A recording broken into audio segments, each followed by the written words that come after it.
ഞാനുണ്ടല്ലോ എനിക്കുണ്ടായ ഒരു അനുഭവം പറയാവുന്നുണ്ട്. ഞാനിപ്പോൾ യൂട്യൂബിൽ വീഡിയോ ചെയ്തിട്ട് കുറച്ച് ആളായിട്ടുള്ളൂ. ഞാൻ ഇൻസ്റ്റയിൽ വീഡിയോ ചെയ്യുന്നുണ്ട്, അതല്ലാണ്ട് യൂട്യൂബിലോട്ട് ഇറങ്ങിയിട്ട് കുറച്ച് ആളായിട്ടുള്ളൂ. അതെനിക്കൊരു ലക്ഷ്യമുള്ളതുകൊണ്ട് മാത്രമാണ് ഞാനിപ്പോൾ യൂട്യൂബിലോട്ട് മെയിനായിട്ട് ഫോക്കസ് ചെയ്യാൻ കാര്യം.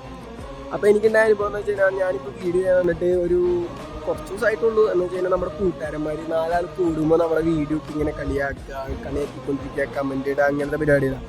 എനിക്ക് ഇവരോടൊന്നും ഒരു ദേഷ്യമില്ല, ഒന്നുമില്ല. ഞാൻ ഈ വീഡിയോ ചെയ്യാൻ കാരണം ഇതേമാതിരി എന്നെ മാതിരി ഇങ്ങനെ യൂട്യൂബ് അല്ലെങ്കിൽ ഇൻസ്റ്റ അങ്ങനെ ഇതാവണം എന്നുള്ള ആഗ്രഹമുള്ള ആൾക്കാർ ഇങ്ങനെ ഇറങ്ങുമ്പോൾ കൂട്ടുകാരന്മാർ കളിയാക്കുമ്പോൾ അവർക്കുണ്ടാവുന്ന ഒരു വിഷമം അത് ഫേസ് ചെയ്യണ ഒരു സിറ്റുവേഷനും ഉണ്ട്. ആ സിറ്റുവേഷനിൽ നിൽക്കണവർക്ക് വേണ്ടിയാണ് ഞാൻ ഈ വീഡിയോ. അവരെങ്ങനെ കളിയാക്കാൻ നോക്കി നിങ്ങൾ ഒരിക്കലും നിങ്ങളുടെ ലക്ഷ്യം നിങ്ങൾ ഉപേക്ഷിക്കരുത്.